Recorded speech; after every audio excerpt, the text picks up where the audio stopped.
News 24-ൽ Hashmi Taj Ibrahim Rahul മാങ്കൂട്ടത്തിലിനെ അഭിമുഖം നടത്തിയത് അത് പുറത്തു വന്നതോടുകൂടി നമ്മുടെ പ്രേംകുമാറിനെ പോലെയുള്ള പിന്നെ അതുപോലെയുള്ള കുറേ ആളുകൾക്ക് ഭയങ്കരമായ അധാർമികത ചൊറിച്ചിൽ, വെള്ളപൂശലിൻ്റെ പാരായണങ്ങൾ, അതിൻ്റെ കഥകൾ, പിന്നെ ധാർമ്മിക പ്രഭാഷണം, നീതിബോധ പ്രഭാഷണം, സദാചാര പ്രഭാഷണം അടക്കമുള്ളവ കൊണ്ട് സാമൂഹ്യ മാധ്യമങ്ങളാകെ അങ്ങ് നിറഞ്ഞു നിൽക്കുകയാണ്. ഏതായാലും അത് കണ്ടപ്പോൾ എനിക്ക് ചിരിക്കാനാണ് തോന്നിയത് എന്ന് മാത്രമല്ല ചില കാര്യങ്ങൾ ഓർമ്മിപ്പിക്കാനും. കഴിഞ്ഞ ദിവസം ഹാഷ്മി താജ് ഇബ്രാഹിമും രാഹുൽ മാങ്കൂട്ടത്തിലും തമ്മിലുണ്ടായിരുന്ന അഭിമുഖം മുഴുവനായൊന്നും ഞാൻ കണ്ടില്ല, സമയം കിട്ടിയില്ല.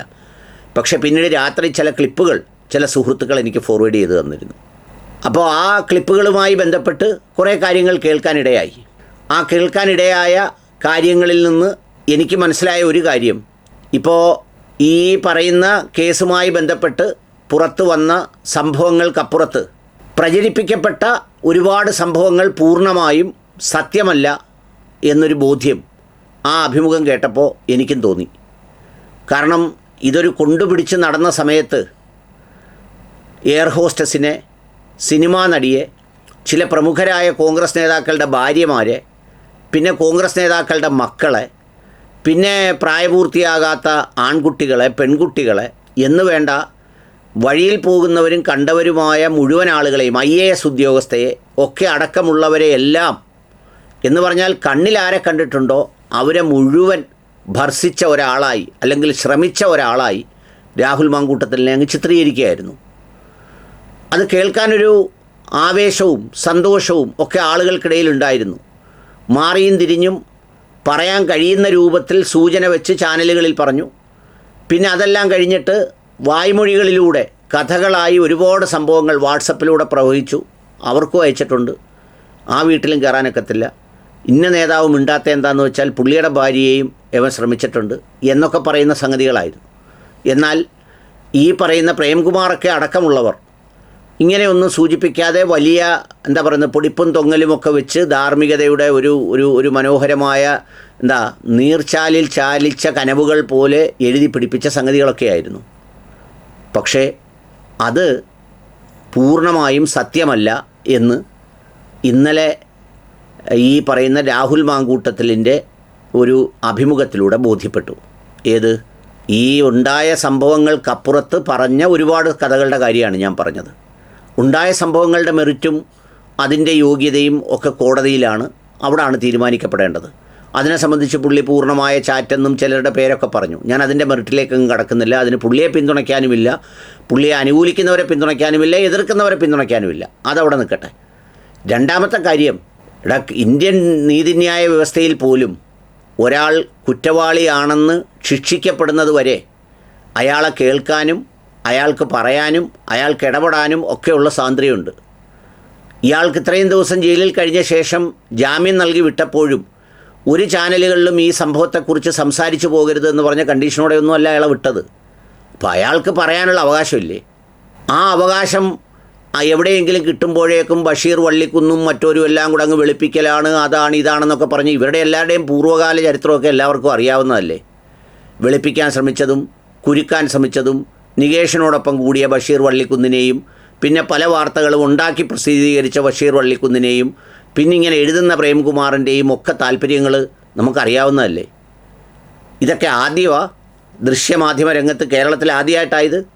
മാതാമൃതാനന്ദമയി എന്ന് പറയുന്ന ഒരമ്മ എന്നൊരുപാട് ആളുകൾ വിശേഷിപ്പിക്കുന്ന ഒരാളുടെ ആസ്ഥാനം എൻ്റെ നാടിന് തൊട്ടടുത്താണ്. വള്ളിക്കാവിലമ്മ മാതാമൃതാനന്ദമയി ദേവി എന്ന് വിശ്വസിക്കുന്നവർ, അവർക്ക് ഡിസൈപ്പിൾസ് ഉണ്ട്, അവർ സേവന പ്രവർത്തനങ്ങൾ ചെയ്യുന്നുണ്ട്, അവർ സ്ഥാപനങ്ങൾ നടത്തുന്നുണ്ട്.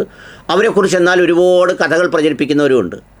അവരെക്കുറിച്ച് ഏതോ ഒരു സദാചാര കഥ ആരോ എഴുതിയപ്പോൾ അവരെ അഭിമുഖം നടത്താനായി പോയി അഭിമുഖം നടത്തി ചാനലിലൂടെ സംപ്രേഷണം ചെയ്തവരാണ്.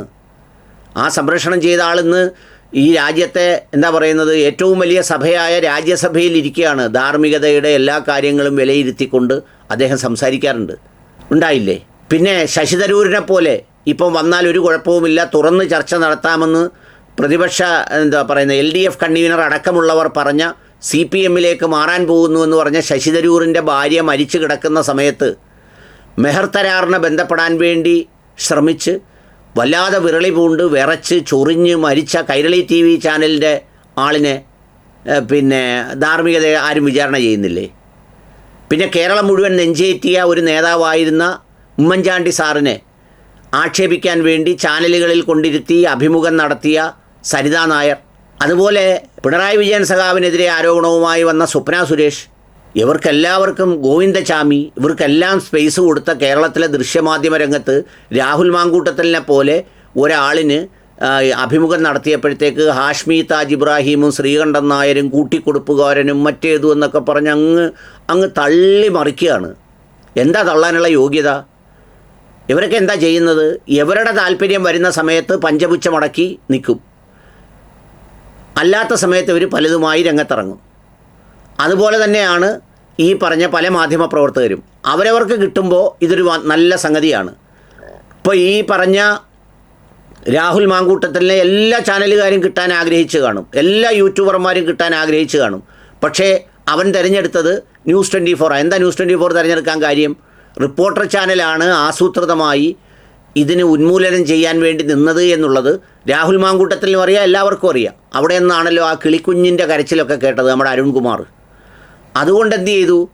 ശത്രുവിൻ്റെ ശത്രു മിത്രം എന്ന് പറയുന്നത് പോലെ റിപ്പോർട്ടറിനെ എതിർക്കുന്ന ന്യൂസ് 24 സ്പേസ് കൊടുത്തു എന്നുള്ളതേ ഉള്ളൂ. അതിന് പ്രേംകുമാർ പറഞ്ഞിരിക്കുന്നത് മുൻകാല ബന്ധങ്ങളെല്ലാം മൂടിവെച്ചെങ്കിലും ആ മൂടിവെച്ച ബന്ധങ്ങളെല്ലാം തുറന്നു വന്നു. അങ്ങനെ നിങ്ങൾക്കൊക്കെ ആരെല്ലാമായിട്ട് ബന്ധമുണ്ട്?